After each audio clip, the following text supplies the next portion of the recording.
Saudara yang diberkati oleh Tuhan, kita bersyukur kepada Tuhan. Kita berada di minggu-minggu yang ajaib, karena sebentar lagi kita akan memperingati hari kematian Kristus di atas kayu salib. Hari ini saudara, firman Allah membagikan kepada saya dan saudara apa yang kita telah duduk dalam doa dan puasa. Saya bersyukur, terima kasih kepada seluruh umat Tuhan yang telah berpuasa buka tutup, yang telah berpuasa total. Dan Tuhan telah memberikan firman-Nya kepada kita semua. Hari ini mari kita buka di dalam Lukas pasalnya yang ke-22.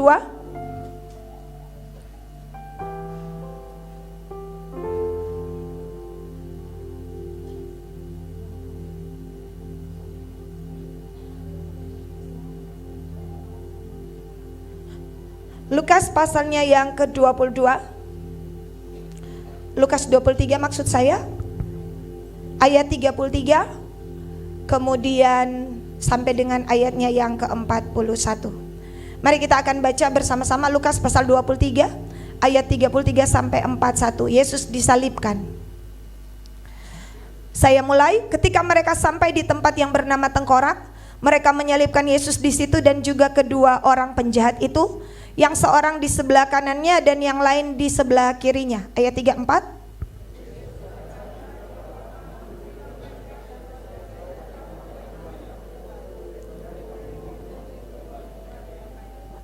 Orang banyak berdiri di situ dan melihat semuanya. Pemimpin-pemimpin mengejek dia, katanya orang lain ia selamatkan. Biarlah sekarang ia menyelamatkan dirinya sendiri jika ia adalah Mesias, orang yang dipilih Allah. Ayat 36.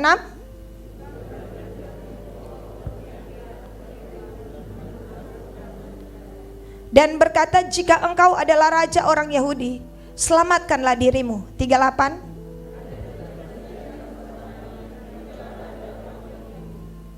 Seorang dari penjahat yang digantung itu menghujat dia, katanya, bukankah engkau adalah Kristus?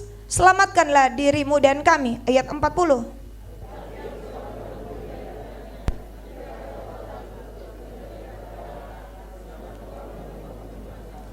Kita memang selayaknya dihukum sebab kita menerima balasan yang setimpal dengan perbuatan kita.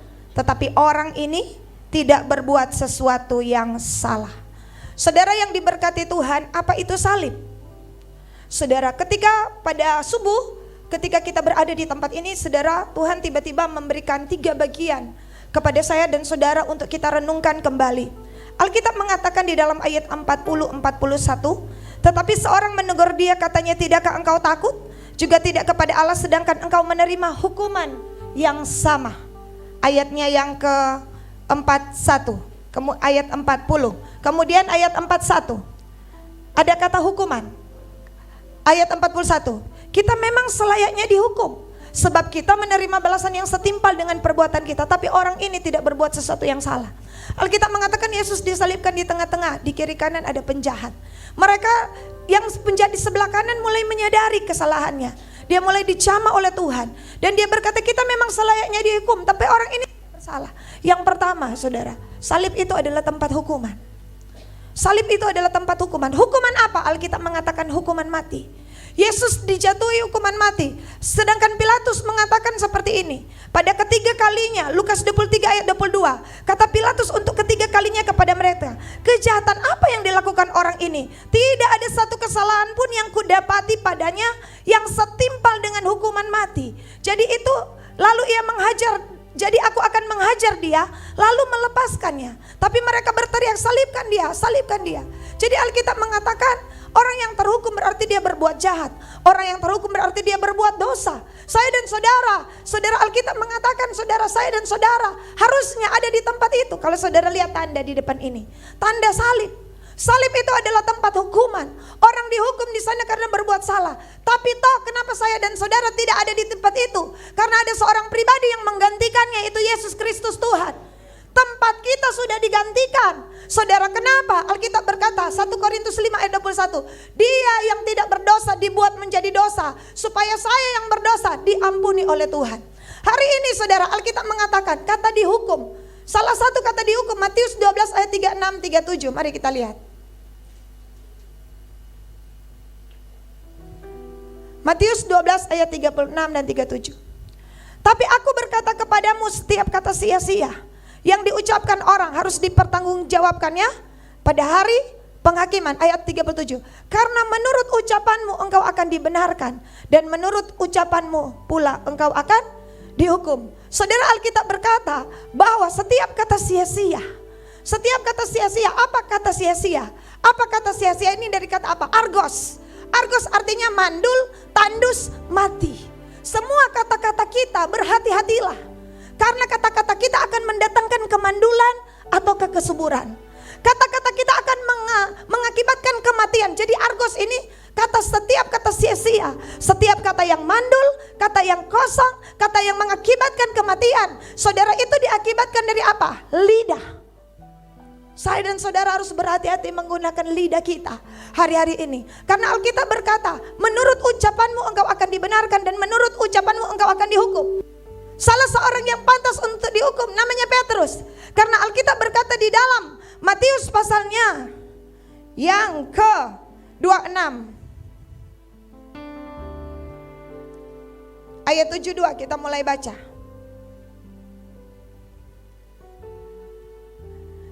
Ia menyangkalnya pula. Kata pula berarti sesuatu kali di atas. Dia bersumpah. Petrus bilang, aku tidak kenal orang itu. Dia bersumpah palsu, saudara. Kemudian ayat selanjutnya, ayat 74. Maka mulailah Petrus mengutuk dan bersumpah, aku tidak kenal orang itu. Dan pada saat itu berkokoklah ayam. Ayat 75. Maka teringatlah Petrus apa yang dikatakan Yesus kepadanya. Sebelum ayam berkokok, engkau telah menyangkal aku 3 kali. Lalu ia pergi keluar dan menangis dengan sedihnya. Ayat sebelumnya, ayat 74. Alkitab bilang apa? Maka mulailah Petrus mengutuk dan bersumpah. Ternyata Petrus tidak cuma bilang, "Ndak, kita nggak kenal." Ingat kang tuh dengan orang Nazaret itu? Ndak, bukan kita. Ngana kang, 1 jam kemudian kalau saudara baca di 4 Injil kan, Matius, Markus, Lukas, Yohanes. Ngana toh? Nyanda, bukan kita. Sungguh mati bukan kita. Keempat, Petrus mulai berani. Dia mulai mengutuk. Mengutuk siapa? Mengutuki orang yang dia tidak kenal itu, kata. Dan dia bersumpah. Saudara, Alkitab mengatakan, aku tidak, dia tutup dengan apa? Habis bakutuk, habis bersumpah, dia bilang apa? Aku tidak kenal orang itu. Saudara, tetapi Alkitab mengatakan, saudara, sebuah hal yang aneh. Sebuah hal yang bagi saya adalah sebuah hal yang, saudara, kebaikan Tuhan sungguh hebat. Makanya pujian tadi kita di awal, tiada satupun yang luput dari karya kasih-Mu ya Tuhan. Markus 15. Ayatnya yang Markus 16 ayat ke-7. Mulai dari ayat 6. Markus 16 ayat 6 dan 7.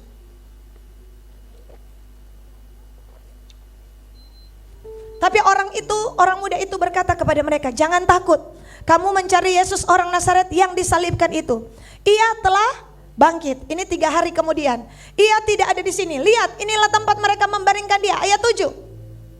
Tapi sekarang pergilah, katakanlah kepada murid-muridnya dan kepada Petrus, ia mendahului kamu ke Galilea. Di sana kamu akan melihat dia, seperti yang sudah dikatakannya kepadamu. Torang mau baku dapat, Tuhan ada pesan. Malaikat bilang, torang akan buat janji, appointment, sebuah janji, meeting. Di mana? Di Galilea. Bilang akan pak murid-murid dan bilang kepada Petrus. Siapa Petrus? Orang yang 3 hari lalu ada mengutuk. Orang yang 3 hari lalu ada bersumpah. Orang yang 3 hari lalu ada menyangkal Tuhan. Makanya pujian dari awal kita bilang apa? Tiada satupun yang luput dari karya kasih-Mu ya Tuhan. 3 hari lalu Petrus menyangkal Tuhan. 3 hari lalu saudara dan saya baca dia mengutuk dan bersumpah. Saudara tahu. Dan hari itu malaikat sorga menyampaikan sebuah pesan. Ini kan disampaikan oleh malaikat. Yesus sudah bangkit. Ada berita dari sorga, Yesus sudah bangkit. Dan berita ini disampaikan kepada murid-muridnya. Dan bilang akan Pak Petrus. Siapakah Petrus? Orang yang mengutuk dan bersumpah. Ini tidak masuk akal. Ini tidak masuk akal. Ini di atas akal manusia. Kasih itu di luar logika. Kasih itu di atas logika. Kasih Allah yang besar memberikan kesempatan kepada seseorang yang 3 hari lalu baru menyangkal Tuhan. Yang 3 hari lalu baru mengutuk dan berkata, aku tidak kenal orang itu. Tapi surga, ini kan berita dari surga, ini kan malaikat yang bawa. Surga bilang Akang. Kenapa? Saudara, kenapa? Karena Tuhan mau berikan kesempatan. Saudara tahu apa itu kasih? Apa itu salib? Salib tempat hukuman, tapi salib memberikan saya dan saudara kesempatan. Salib memberikan saya dan saudara waktu. Saudara, salib menarik saya dan saudara dengan apa artinya kasih. Hari ini pesan yang pertama. Saudara, mampukah kita? Masihkah kita bisa mengikuti? Ketika 3 hari yang lalu ada orang yang mengutuki kita. Ketika 3 hari yang lalu ada orang yang bersumpah palsu. Saudara, tapi hari itu berita yang agung, berita kebangkitan, Tuhan rinci. Kenapa saudara? Karena Petrus berada di titik paling bawah. Dia saudara tertuduh dengan kesalahannya, makanya kan dia menangis. Dia mungkin sedang mengutuki dirinya. Dia mungkin sedang saudara, aduh kayak kita bikin begini. Ya saudara, aduh kayak kita begini. Dia berada di dalam apa yang namanya keterpurukan. Dan Tuhan tahu itu saudara. Tuhan tahu dia mau bertobat. Tuhan tahu dia mau menyesal. Tuhan tahu dia menangis. Itulah sebabnya saudara, sorga tahu saudara, dan Tuhan berbelas kasihan. Ini yang namanya kasih karunia. Saya tidak peduli apapun yang kau lakukan hari ini. Saya mau katakan bangkitlah. Bangkitlah. Allah mengasihi kita. Dia memberikan kesempatan kepada Petrus, orang yang baru 3 hari lalu. Kalau orang kan ampuni orang itu, nggak tahu, baru kelamarin dia, aduh kesilang. Kalau waktu 2 tahun lalu, tak selesai maaf, baru 3 hari lalu. Kalau saudara dengar saudara dari bepergian di luar negeri dan saudara membawa oleh-oleh, apakah saudara bilang apa? Apakah saudara bilang ini oleh-oleh untuk Petrus? Untuk orang yang ada apa? Baik-baik Pak kita, sayang-sayang Pak kita. Maka kalau saudara dengar, dia melakukan hal yang jahat, saudara bilang sebenarnya kok ini oleh-oleh tak mau kasih pada dia. Merendah jadi. Karena dia ada bicara Pak kita. Kita udah dengar, ndak jadi kasih. Bilang kiri kanan, jangan pura-pura kok. Saudara, iya kan? Tapi saudara kebayangkan surga. Ini berita dari surga, seisi surga tahu. Petrus stop. Dengan apa saudara? Dengan penyangkalannya. Tadi kita baca, dulu kita pikir Petrus cuma bilangnya anda, kita nggak kenal pada dia. Tapi saudara lihat kitab Matius, kita lekage. Petrus mengutuk dan bersumpah. Dia mengutuki siapa? Dia mengutuki Tuhannya. Mungkin dia secampur dengan mau make. Sungguh mati tanya kenal patu manusia itu sana. Tanya kenal sama sekali pada dia. Tapi saudara bayangkan kalau saudara masuk di cerita itu. Saudara, dan Alkitab mengatakan berita besar ini, malaikat ini yang bawa. Katakan Akang kepada Petrus, Tuhan dah suruh. Baku dah apa ya to orang? Baku janji to orang, meeting to orang. Di mana tanpa meeting? Danau Galilea, pantai Galilea. Hari itu Petrus memutuskan untuk, saudara kalau olahragawan gantung handuk.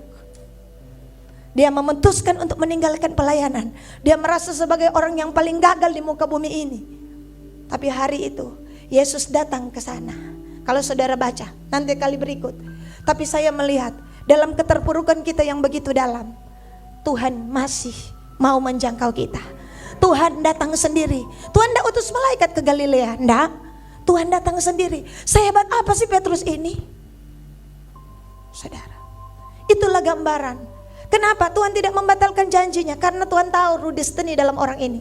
Di atas batu karang ini akan kudirikan jemaatku, dan alam maut tidak akan menguasainya. Apa yang dia ikat di bumi terikat di sorga, yang dia lepas di bumi terlepas di sorga. Itulah saudara. Hari ini bangkit dari keterpurukanmu. Saya tahu ketika Tuhan memberikan, mungkin saudara sudah banyak baca ayat ini. Saya pun pernah baca ayat ini. Tapi kenapa firman Tuhan ini dilepaskan? Untuk saya dan saudara belajar berdiri. Kenapa? Karena ada tangan yang menarik engkau. Ada tangan yang mengangkat engkau. Hari ini saudara, saya melihat banyak sekali kesempatan kalau saudara baca. Luangkanlah pada bulan ini untuk membaca Matius, Markus, Lukas, Yohanes. Karena kita akan memasuki Jumat Agung. Saudara membayangkan diri saudara jadi serdadu. Saudara membayangkan diri saudara jadi Petrus. Saudara bayangkan kalau saudara jadi imam kepala. DP kerja apa? Eje-eje orang. Bayangkan saudara, ini salib. Di bawah dorang berbagi itu apa saudara? Baju Tuhan Yesus. Di atas ada penyalipan, di bawah dorang bajudi. Sambil menyanyi lagu, bagi Yesus ku serahkan, 6 dobol. Hidupku seluruhnya. Apa katakan? Yoker. Ini terjadi di kisah penyalipan. Yesus disalibkan, di bawah ada berbagai undi. Alkitab kan bilang tadi ayat berapa? Mereka sedang membagi undi. Haleluya. Janganlah ada di antara kita, saudara ya, hari-hari ini. Amin. Saudara, tus kopong boleh kasih hilang jo. Apa lekote waji, makan jatuh waji. Amin. So boleh stop. Bayangkan kita bilang, duh sampai hati Kang. Sampai hati. Tuhan memberikan kesempatan bagi para penjudi. Amin. Amin. Apakah saya dan saudara terikat dengan roh judi? Kesempatan ini untuk saudara. Kesempatan ini untuk engkau. Di hari Jumat Agung ini untuk melepaskan engkau. Kenapa ini prajurit-prajurit? Kita bilang bukan prajurit-prajurit yang tahu diri ini. Saudara. Tetapi saudara tahu, Alkitab berkata di menit di mana mereka melihat mujizat, pada jam 12 tiba-tiba saudara terjadi sesuatu di langit. Dan Alkitab mengatakan kalau kita baca Lukas pasal 23. Tadi kesempatan pertama untuk Petrus. Lukas 23 ayat 47.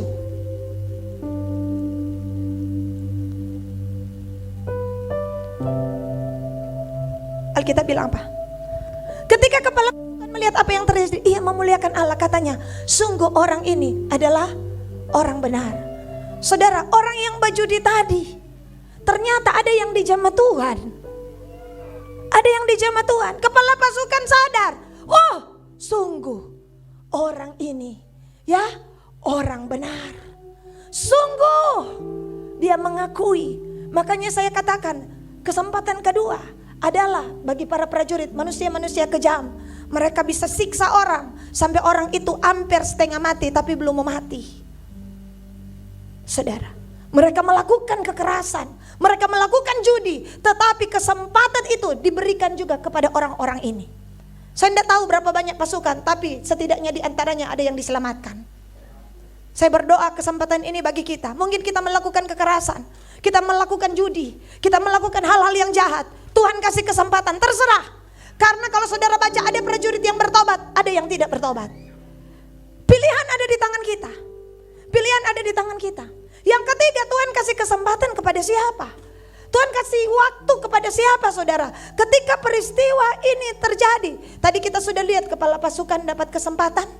Kita sudah lihat Petrus, Tuhan kasih kesempatan. Saudara, Tuhan mulai menjamah orang-orang. Di Alkitab berkata seperti ini. Di dalam Matius pasalnya yang ke-27, ayatnya yang ke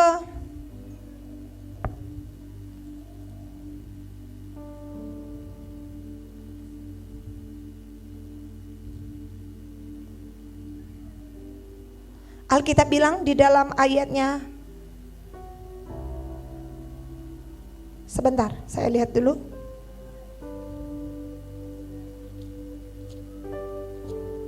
Ketika itu orang-orang, para imam itu memprotes saudara ya.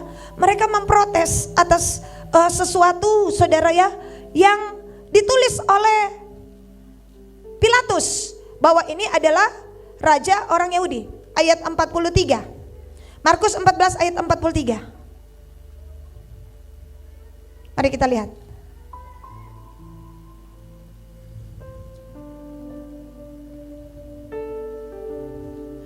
Waktu Yesus masih berbicara, muncul Yudas, salah seorang dari ke-12 murid itu, dan bersama-sama dia serombongan orang yang membawa pedang pentung, disuruh oleh imam-imam kepala. Markus 15 ayat 11. Tetapi imam-imam kepala menghasut orang banyak untuk meminta supaya Barabaslah yang dibebaskan. Jadi pada saat Paskah harus ada yang dibebaskan. Itu sebuah aturan. Aturan yang ajaib. Setiap kali Paskah, orang yang paling keji bisa bebas. Itu namanya amnesti. Itu terjadi setiap Paskah, saudara. Dan hari itu dipilih. Mereka katakan bebaskan Barabas, salibkan Yesus. Ternyata ada aktor di belakang semua ini. Imam kepala. Betapa besar dosa orang-orang ini. Betapa keji. Mereka lah yang membayar Yudas dengan 30 keping perak. Mari kita lihat Kisah 6 ayat 5.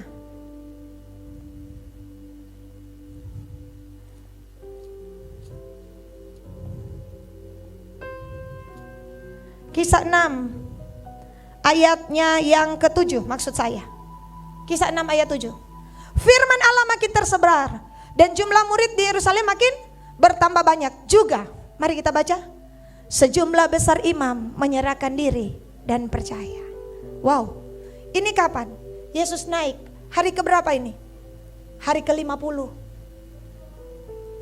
Sejak Yesus disalibkan, DP 1,5 bulan kemudian, imam-imam ini ada yang diselamatkan.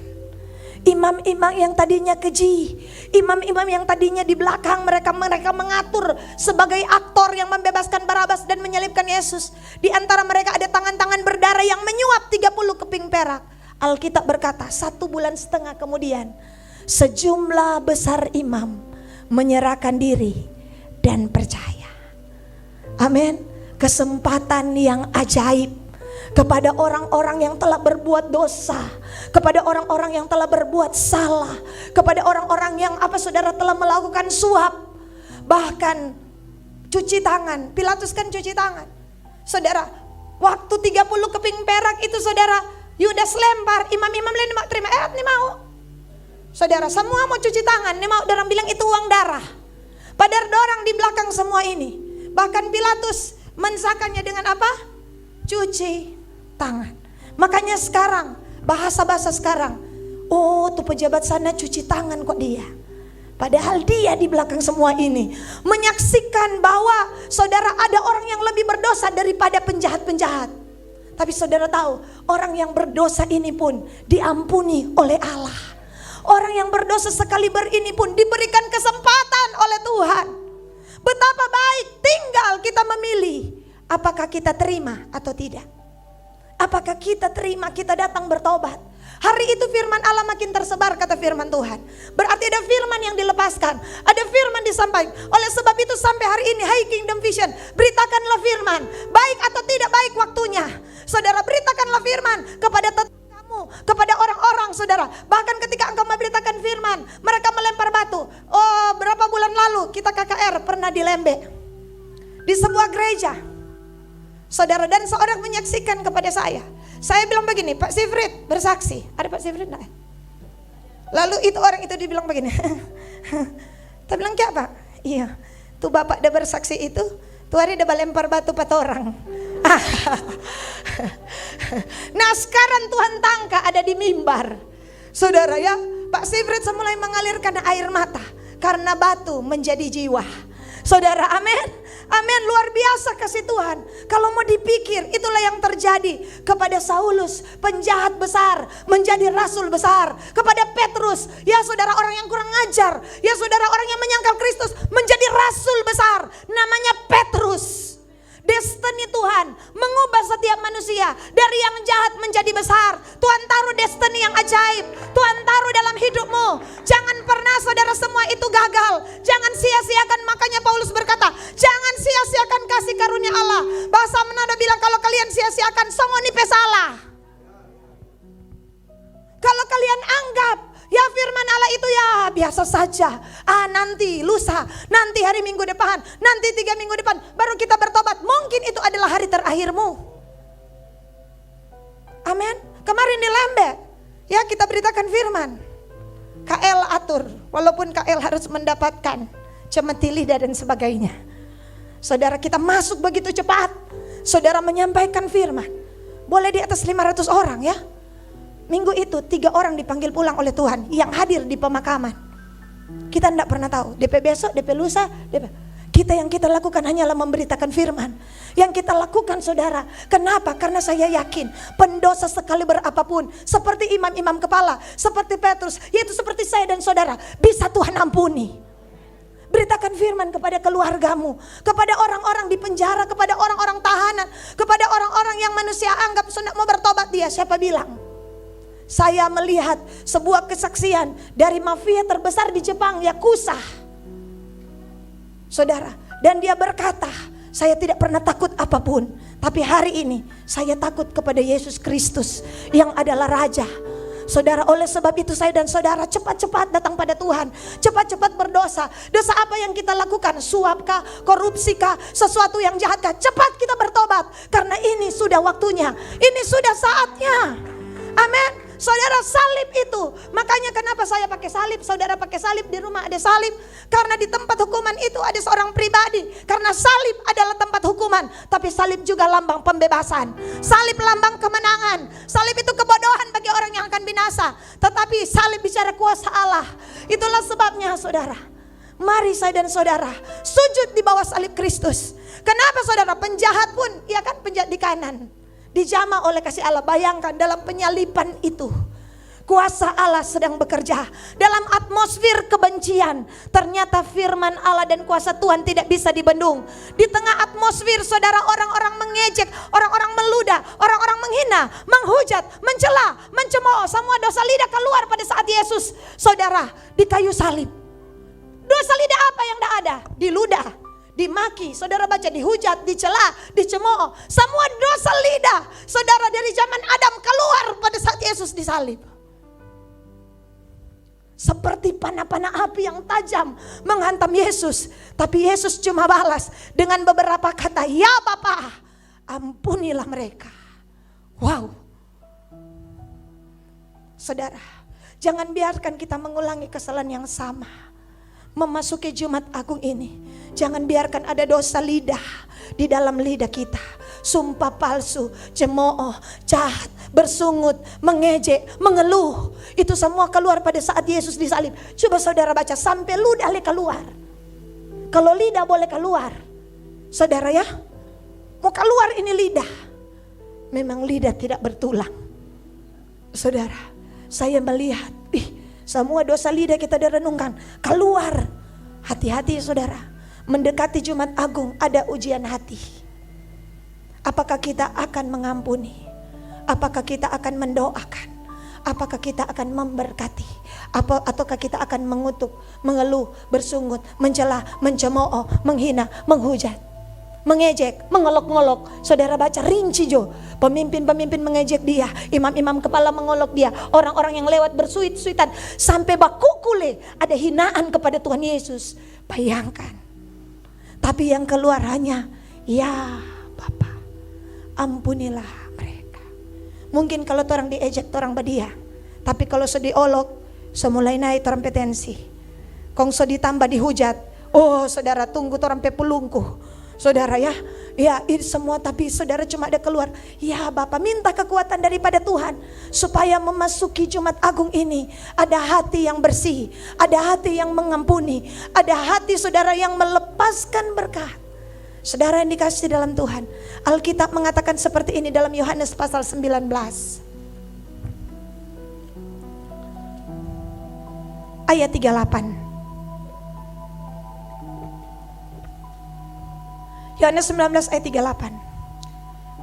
Sementara sesudah kematian Kristus, Yusuf dari Arimatea, ia murid Yesus, tapi sembunyi-sembunyi karena takut kepada orang Yahudi, meminta kepada Pilatus supaya ia diperbolehkan menurunkan mayat Yesus, dan Pilatus meluluskan permintaan itu. Lalu datanglah ia dan menurunkan mayat itu. Saudara tahu, sesudah itu Yusuf dari Arimatea, ia murid Yesus, tetapi sembunyi karena takut kepada orang Yahudi. Ada yang ikut Tuhan sembunyi-sembunyi?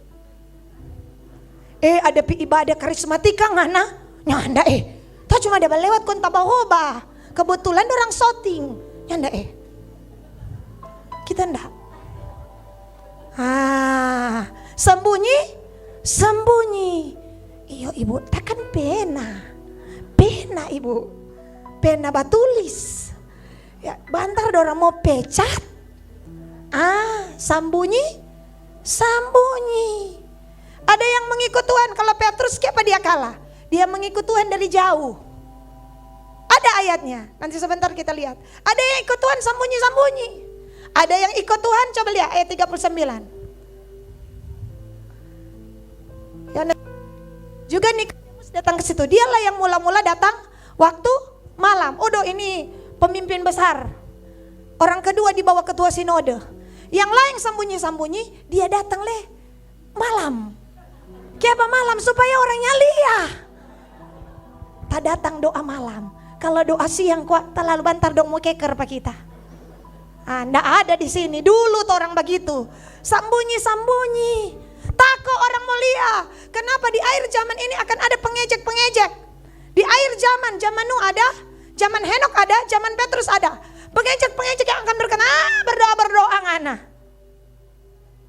Ngana Tuhan kan tidak datang-datang. Apa yang ngana imani? Darah Yesus menjamah hidupku. Stel-stel jongana. Saudara, akan ada pengejek-pengejek. Apakah saya dan saudara akan berlaku seperti mereka ini? Sembunyi-sembunyi, ikut Tuhan dari jauh, ataukah saudara nanti datang pada waktu malam di sini saudara, artinya tidak ada orang yang tahu. Ataukah saya dan saudara terang-terangan? Yesus berkata, barang siapa menyangkal aku di hadapan manusia, aku pun akan menyangkal dia. Barang siapa tidak mengakui aku di hadapan manusia, di hadapan Bapa di sorga pun aku tidak akan akui. Saudara, hari-hari ini kita ditantang. Are you Kristen? Amin. Apakah engkau pengikut Kristus? Yes, I am. Amin. Sekalipun apa? Pistoler. Saudara, sekalipun apa saudara ada tantangan, ada masalah, apakah saudara akan tetap ikut Tuhan? Amin. Amin. Roh Kudus akan menguatkan kita. Nah, kita balik ayat 38. Kita lihat. Yohanes 19. Sesudah itu Yusuf dari Arimatea, ia murid Yesus tapi sembunyi-sembunyi. Karena takut kepada orang Yahudi. Ada kata ini.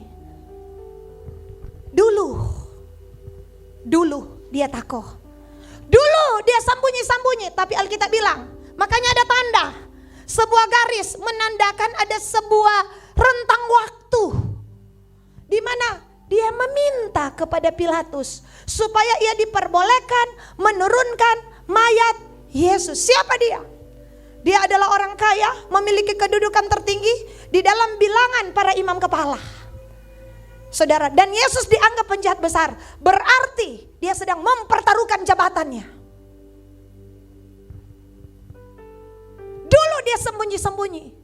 Tapi ketika Kristus mati di atas kayu salib, hari itu dia ambil keputusan. This is the time. Inilah waktunya menyatakan imanku. Bahwa aku pencinta dia yang mereka salibkan. Saudara. Makanya saya bilang di kematian ini banyak kesempatan yang Tuhan buka. Ada waktunya kita sembunyi. Ada waktunya tolong foto saya ketika dibaptis disimpan dulu. Ada waktunya saudara harus menyatakan bahwa saudara telah dibaptis, telah menerima Yesus Kristus sebagai Tuhan dan menjadi juru selamat secara pribadi. Beranikah kita? Amin. Saudara ya, Alkitab bilang, saudara dia mempertaruhkan. Kenapa saudara? Karena ini akan diketahui oleh banyak orang. Belum waktu saudara prosesi penurunan, di situ ada orang Roma, di situ ada prajurit-prajurit. Siapa DP saksi? Banyak orang. Jadi saudara, keimanan daripada seorang Yusuf dari Arimatea sedang dipertaruhkan. Hari-hari ini saudara, iman kita akan dipertaruhkan, iman kita akan diuji, akan dimurnikan oleh Tuhan bagaikan api. Apakah lewat tantangan, apakah lewat saudara, seperti makanya Tuhan bilang hubungan suami dan istri seperti hubungan Kristus dengan jemaat. Apa janji suami dan istri pada saat pernikahan? Setia sampai mati. Dalam sukakah, dalam dukakah, waktu sehatkah, waktu sakitkah, waktu sehat papi sayang, waktu sakit papi hilang. Nggak ya, saya bilang kepada Pak Gembala, engkau adalah suami yang paling beruntung di muka bumi ini. Dia bilang, iki apa mama? Nggak ada bini rupa kita. Saudara ya, karena nggak dapat puji, lebih baik puji diri sendiri. Kita bilang begini, ingai, Waktu susah kita masih tetap setia.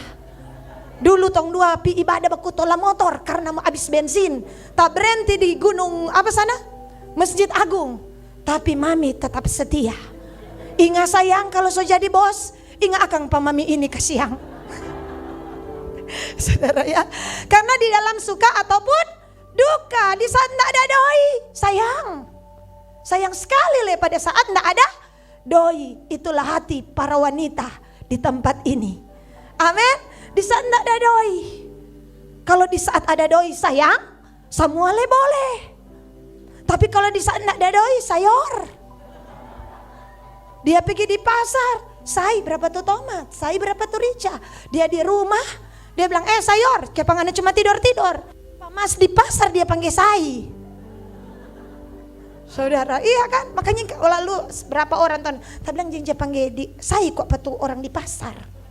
Ya baku kanal bagaimana say berapa tuh tomat, cuma supaya dapat kurang 3 biji kau panggil say.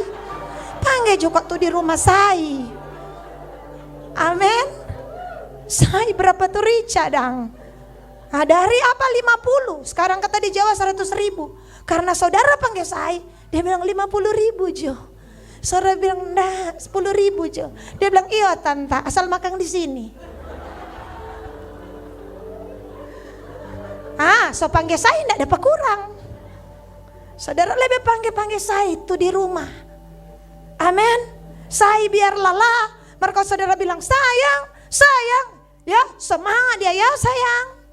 Kerja dia semangat.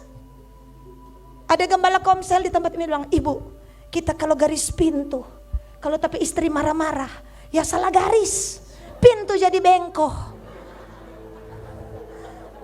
Kasihan. Haleluya. Saingan deh Pak Gembala. Dia bilang mama, kita kerja, kita semangat, asalkan mama jangan marah-marah. Nah itu toh. Haleluya. Jadi di Jumat Agung ini biarlah kemanisan ada dalam hidup kita. Anak-anak kita, saudara di rumah, biar banakal, biar ambor. Yang saudara bilang kita sopel ini, so bersih ini. Jadi mama mau bermain di mana? Bermain pada tetangga sebelah. Kok making apa? Ada rumah dong. Baru kok ibu dorang kalau di rumah. Bermain pada tetangga sebelah. Sorenya pulang-pulang, malamnya pulang-pulang, airnya dapat pukul. Mama pukul. Nah ini dia. Kenapa bagaimana mau bermain di rumah? Mama marah sopel. Haleluya, ndak ada di sini Kang. Biar coba ambor, biar coba pel, nanti ajar menimpang. Biarlah saudara di Jumat Agung ini ada kemanisan. Alkitab bilang apa? Saudara, 39. Berapa? Ya Yohanes 19 ayat 38. Ayat 39, yuk kita lihat ke bawah. Juga Nikodemus datang ke situ. Dialah yang mula-mula datang waktu malam kepada Yesus. Kali ini dia datang terang-terangan. Saudara, ia membawa campuran minyak mur dengan minyak gaharu kira-kira 50 kati. Mari kita lihat. Minyak gaharu di Alkitab disebut tanaman Tuhan. Karena saudara, setengah kilo hari ini 100 juta. Makanya pernah ada cerita kan di Kalimantan. Saudara, itu kebun gaharu, apalagi kalau sesuntik, itu dijaga oleh tentara. Ini saudara emas ini berwajah daun.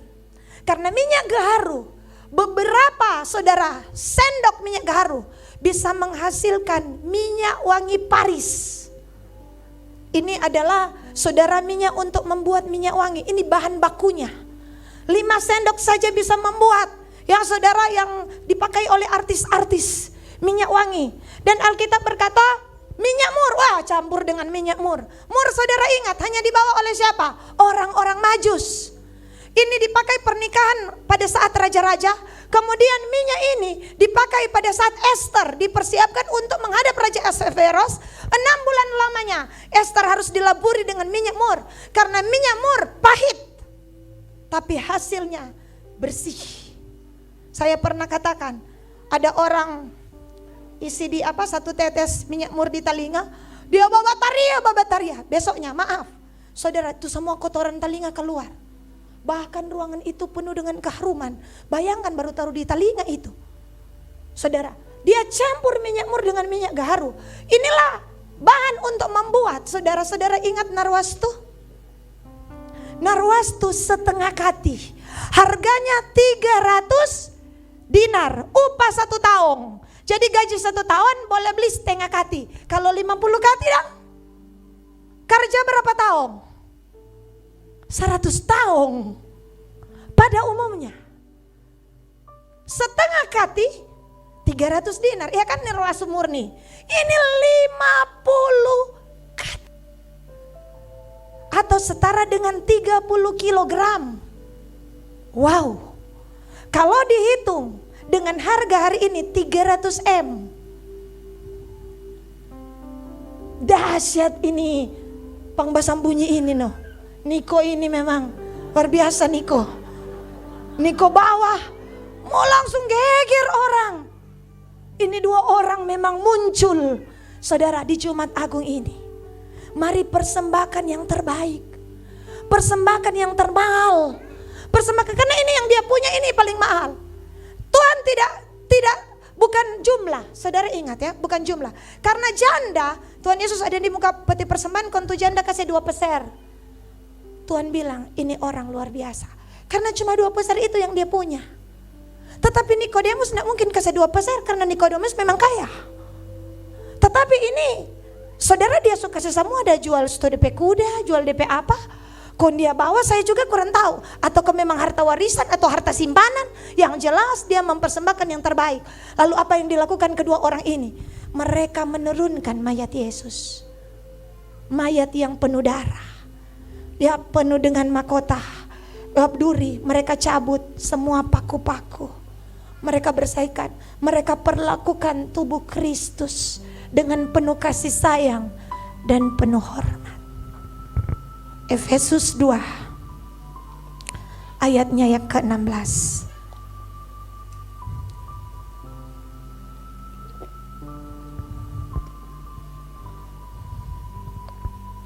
Dan untuk memperdamaikan keduanya di dalam satu tubuh dengan Allah oleh salib, dengan melenyapkan perseteruan pada salib itu. Kemudian Roma 12 ayat 5. Mari kita lihat Roma 12 ayat 5. Roma 12 ayat 5. Yuk kita baca apa tuh tubuh Kristus. Yuk kita baca. Demikian juga kita, walaupun banyak adalah satu tubuh dalam Kristus, tetapi kita masing-masing adalah anggota yang seorang terhadap yang lain. Oh apa? Alkitab bilang apa? Ini 2 orang ini perlakukan tubuh Kristus, tubuh yang mulia itu dengan penuh hormat, penuh kasih sayang. Saya bayangkan mereka cabut tuh mahkota duri, mereka cabut kasih yang tuh paku-paku, mereka mulai bersihkan. Mereka saudara pakaikan ini minyak mur, minyak gaharu. Tubuh Kristus diperlakukan dengan hormat, dengan penuh kasih sayang. Ternyata tubuh itu siapa? Demikian juga kita. Torang jemaat satu tubuh. Mari torang baku sayang. Mari torang baku sayang. Seperti Alkitab mengatakan mereka memperlakukan tubuh Kristus. Dan Alkitab berkata kita adalah satu tubuh di dalam Kristus. Mari kita saling menghormati. Mari kita saling menutupi kesalahan. Mari kita saling memeluk, saling mengasihi, saling bekerja sama, saling unity. Di Jumat Agung ini, seperti Nikodemus, saudara dan Yusuf, saudara menghormati dan mengasihi tubuh Kristus. Yesus berkata tubuh Kristus itu satu tubuh, makanya adakan Komsel One Body. Satu tubuh. Alkitab bilang ada yang jadi mata, ada yang jadi kaki. Amin. Kita banyak berlain-lainan karunia kata firman Tuhan. Kalau saudara baca ayat 6, 7, 8, 9, Tuhan sudah mulai bicara tentang karunia. Tapi kita adalah satu tubuh. Yang lain punya karunia mata, sesadiki lihat penglihatan. Amin. Haleluya. Bu, tada lihat penglihatan. Apa dong? Ibu gembala pe baju soklar. Oh haleluya. Ya saudara, puji Tuhan. Saudara, baju apa ini? Saudara ya, saya lihat penglihatan. Nah, ada yang lihat penglihatan sebelum kita peperangan di satu tempat. Ada yang sudah lihat penglihatan. Saudara, kenapa dia berfungsi sebagai mata? Visioner. Dalam waktu ke depan, tanah di samping akan dibeli, tanah di kiri kanan. Visioner. Dia yang meyakini apa yang akan Tuhan kerjakan. Amin. Dulu waktu gereja masih kita di sana, mau oto cuma satu, Pak Gembala di rapat pengerja. Mulai sekarang kita akan training tukang parkir. Semua baku korek, oto cuma satu, mau pakai tukang parkir. Dan tukang parkir kalau boleh paling kurang 2. Dilantiklah Opa Otong dan Opa Ungke.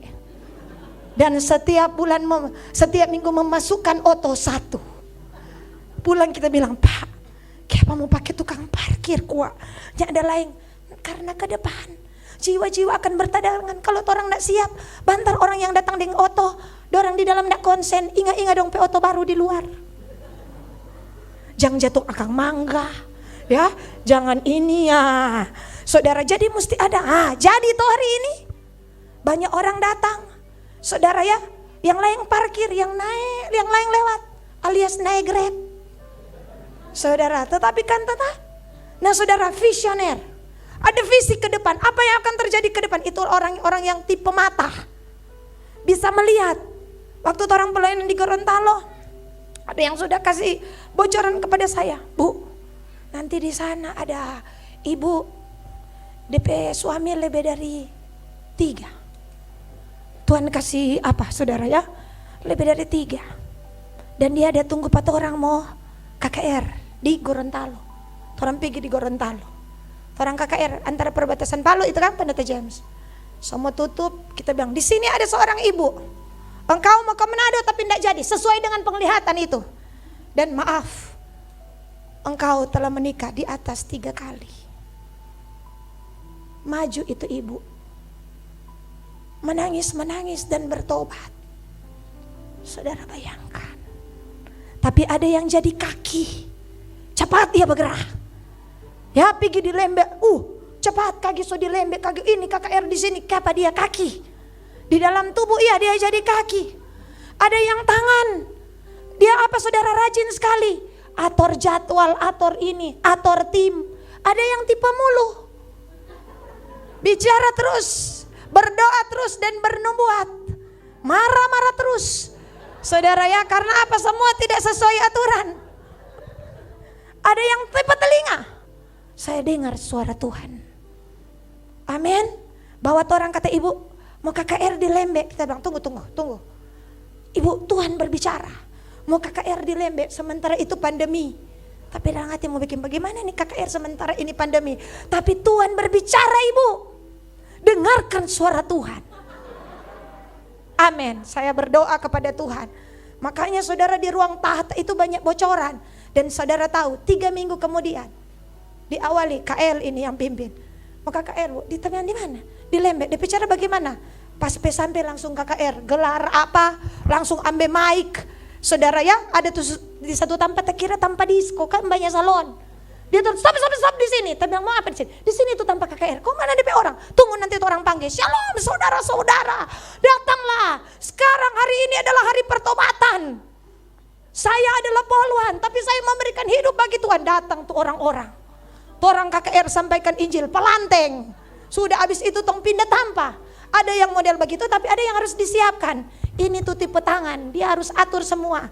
Ya saudara, tipe otak, tipe jantung kuat.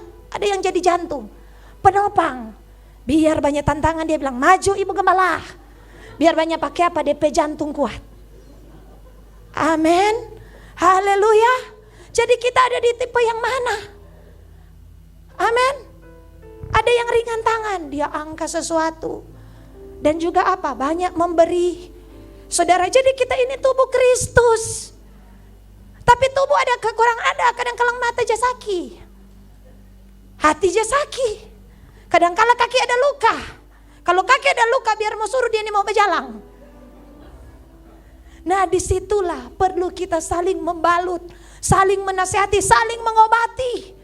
Bukan kita saling menjatuhkan, saling menghakimi, tidak. Perlakukanlah tubuh Kristus dengan hormat, dengan kasih sayang, dengan saling membantu. Karena itu yang dikehendaki Tuhan di Jumat Agung ini. Amin. Saudara yang dikasih dalam Tuhan, ini berita penting bagi kita. Kasihilah saudara seiman saudara. Kasihilah, bahkan orang-orang yang membenci disuruh kasihi. Apalagi orang satu komsel, satu gereja, satu keluarga. Orang mesti saling mengasihi. Buat apa kita memperingati Jumat Agung jika ada dendam? Jika ada sesuatu di hati kita, buang semua itu. Karena ini waktunya bagi kita untuk berjalan bersama, untuk sehati, untuk sederap. Tadi ketika itu saya, saudara, ketika dalam penyembahan, saya ingat di mana tentang kepesan salib, kuasa salib ini, saudara. Ketika mungkin saudara sudah pernah dengar, tapi tidak apa-apa, saya sampaikan mungkin bisa jadi berkat bagi saudara. Ketika 2011, berapa tahun lalu? 10 tahun lalu, Yayasan Visi akan ikut lomba di Jakarta. Kita akan keluar KKR pakai nama yayasan. Kita akan ikut lomba di Jakarta. Saya pergi ke salah satu dinas di provinsi ini. Tiba-tiba dia bilang, berkata, Ibu Eka lomba di Jakarta utusan Provinsi Sulut. Tapi kita mau bilang, Pak Ibu Eka, kasih lepas tuh salib itu. Kita bilang, salib mana? Ini? Iya, salib itu. Dia bilang begini, sedangkan ndak pakai salib, orangnya pernah untung Sulut. Apalagi kalau Ibu Eka pakai salib, ndak akan pernah mau menang. Kita bilang, Bu, kita akan ikut lomba ini. Terserah mau diutus atau tidak, tapi kita tidak akan melepaskan ini salib ini. Bukan masalah kalungnya atau apanya, tapi kalau dia menantang seperti itu berarti dia sedang bicara identitas. Dia akan bicara sesuatu. Saya pergi, saudara tahu, jemaat berdoa di SMP 12. Saya ingat itu, karena saya bilang kita akan lomba nasional 34 provinsi. Kita akan lomba. Mereka berdoa. Siang dong telepon, bukan sampai, sudah. Semua masuk di apa? Semua orang berdoa. Itulah kuasa daripada kesatuan. Itulah kuasa daripada unity. Dan hari itu apa yang terjadi, saudara? Malamnya kami dibawa ke salah satu tempat, di salah satu hotel yang akan diadakan acara itu, saudara. Karena besoknya lomba akan dilakukan. Hari itu begitu banyak peserta karena akan digabung dengan idol. Krishna Mukti, saudara, Winda Idol, saudara, dan beberapa stasiun televisi. Kemudian saudara, ketika nanti besok lomba, malam itu saya, saudara, datang. Tiba-tiba ada seorang bapak. Bapak itu mendatangi saya dan bapak itu berkata, Bu, sebentar Ibu siap-siap. Ibu mewakili saja dari salah satu provinsi ya. Ibu mewakili saja Sulut. Saya, Pak. Iya, bapak itu berjenggot, saudara ya. Saya bilang, oke. Saudara, sudah mendekati acara bla bla bla bla, tiba-tiba pengumuman sekretaris jenderal. Kenapa? Pengumuman pemenang diadakan di depan karena sekretaris jenderal ada urusan di luar negeri. Jadi saudara, kementerian menteri memerintahkan hari itu akan diserahkan secara simbolis. Nanti besok baru lomba. Hari itu saudara, tiba-tiba bapak itu muncul lagi. Saya naik di atas karena semua saya paling ujung. Jadi dia selamat. Dia naik mimbar selamat, saya paling ujung. Dia tanya dulu, dari mana? Saya bilang Sulawesi Utara, Pak, Sulut. Oke, sudah. Dia bla bla dan dia berkata begini, semua tutup. Dan hari ini saya mengumumkan selamat kepada pemenang tahun 2011, yaitu kepada Provinsi Sulawesi Utara. Saudara ya, semua tadi yang di bawah terlambat tepuk tangan, saudara.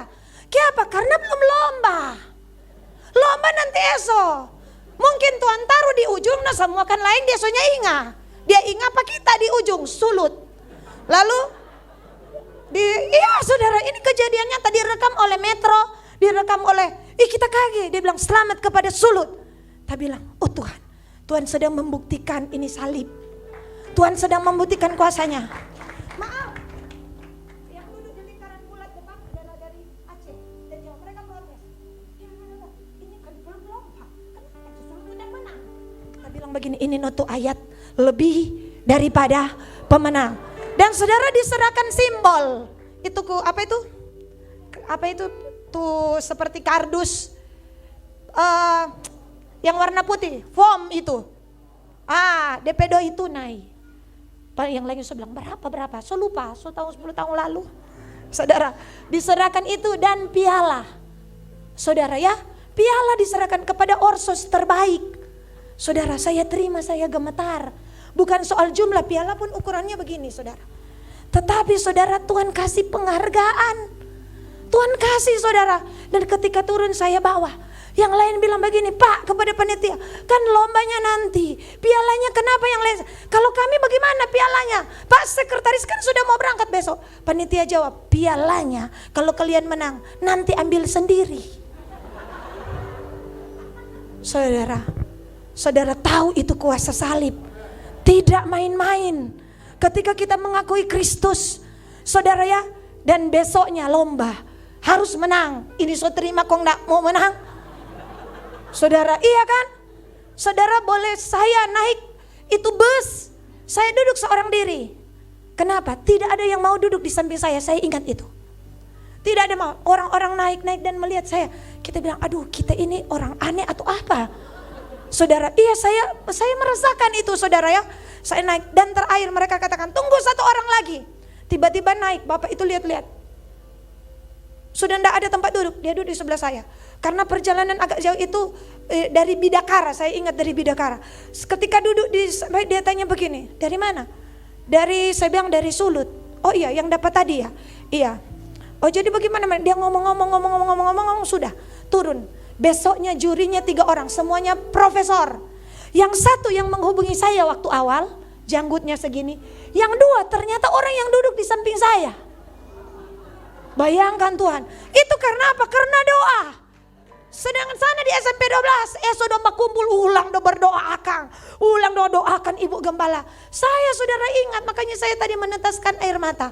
Ya saudara, kenapa? Selamanya kita kan bersama. Amin. Kita tidak bisa terpisahkan. Kemenangan adalah milik kita bersama karena Tuhan. Selamanya, iya kan lagu itu. Saya ingat dia bilang, kasih yang pirwah. Dorang udah berdoa di sana, kita dapat mujizat di sini. Begitu lomba saudara. Pak Gembala di samping saya, Pak Gembala masih ingat. Dan saudara tahu apa yang terjadi? Pertanyaan, ternyata dosen paling killer, penguji paling killer adalah yang duduk di samping saya. Kenapa saya lihat dari tadi belum peserta apa dia bilang, lanjut saja, jangan terlalu panjang-panjang lebar. Dia mulai marah-marah. To the point saja, kita di sini bukan untuk mendengarkan ceramah, kita mendengarkan presentasi. Tiba giliran. Saudara saya dukdak. Dan saudara tahu, tiba-tiba satu ibu, dia bilang begini, pasal berapa yang mengatur tentang kesetiakawanan sosial? Tapi dalam hati, Alkitab tak ada baca, kalau undang-undang, tanya tahu ini pasal berapa Tuhan. Kita lihat Pak Gembala. Pak Gembala begini, aduh, tak harap dia mau sein. Ya saudara, kita lalu tiba-tiba bapak yang duduk di samping saya itu bilang begini, tak tahu kok 33. Kong lalu yang di sebelah bilang, kia padangan pakai bahasa Indonesia, kia padangan naso jawab. Ganti pertanyaan. Ganti saudara pertanyaan, tak bilang puji Tuhan. Puji Tuhan. Saudara saya alami itu. Saudara, ya. Dan ganti pertanyaan, saya bisa jawab. Dia bilang presentasi. Dan tiba-tiba dosen paling killer dia bilang, ini baru bilang presentasi. Ini yayasan ini memang kecil, mereka tidak punya uang. Waktu itu kan kita, Ibu Nova atur itu, memberi anak-anak asuh. Saudara ya, kita menyekolahkan anak-anak asuh. Saudara, dengan apa saudara? Ada yang menyumbang, ada yang dari kita. Tapi mereka bisa memberi dampak walaupun mereka kecil. Nah dia bilang begitu, itu pantas dia dapat hadiah. Itu bapak yang killer itu. Kita pada dalam hati, oh Tuhan, ini baru bilang pembelaan Tuhan. Saudara ya, kita malu-malu mau angkat kepala karena cuma kita dengan ada yang 3 yang dapat puji dari 34. Dipuji oleh dosen killer. Kenapa? Karena ada orang yang berdoa. Karena salib itu. Salib itu yang terakhir. Besoknya dia harus dengan Ahok pahlawan. Dengan para pejabat. Ahok masih gubernur. Saudara dan Pak Gembala siapkan jas. Panitia panggil, mari Bu kesini. Ini undangan. Ibu masuk harus bawa undangan ini. Kalau enggak bawa undangan, ibu enggak bisa masuk. Undangan dari Presiden Republik Indonesia. Jadi saya simpan bertinta emas. Dia bilang, Bu, undangan ini untuk berapa orang? 1 orang. Ya Tuhan, dia bilang kita ada bawa tapi suami. Dia adalah pembina yayasan. Tapi Bu, ini hanya untuk 1 orang. Dia bilang, tolonglah Bu, kan saya dapat pemenang. Nggak bisa Bu, kecuali ada satu yang cancel. Undangannya bisa dipindah. Tetapi semua peserta sudah oke, semua sudah ada di hotel ini. Kami kan satu hotel. Saya pulang ketok pintu, Pak Glenn bilang, Mam, Jaso siap. Kitanya sampai hati mau bilang, Pak cuma satu. Mau masuk di sana pakai undangan, apalagi mau masuk surga. Bayangkan saudara mau bawa apa? Saudara tahu, kita sudah tertidur jam 1 malam, Mbak bunyi HP. Bu, ibu kemari. Kita bilang, kenapa Bu? Ibu dapat satu undangan. Kita bilang, undangan mana? Undangan dari salah satu provinsi. Itu bapak dapat jantung. Jadi saya bawa di rumah sakit. Jadi ibu, kasihan. Ada Pirwa. Ya saudara ya, kita punya Tuhan yang besar. Kenapa? Karena kita saling bersatu, mendoakan. Bersama saya telepon Pak Ibu Nova tawa setengah mati. Saudara ya, dia tahu, dia bilang, Mem, itu Tuhan. Kita bilang, itu Tuhan Ibu. Ya saudara, dan saudara saya kasih kabar kepada saudara. Itulah salib. Salib mungkin banyak orang mengejek kita. Salib tempat hukuman. Tapi salib bicara kemenangan, pemulihan dan kebebasan. Tuhan memberkati kita. Shalom.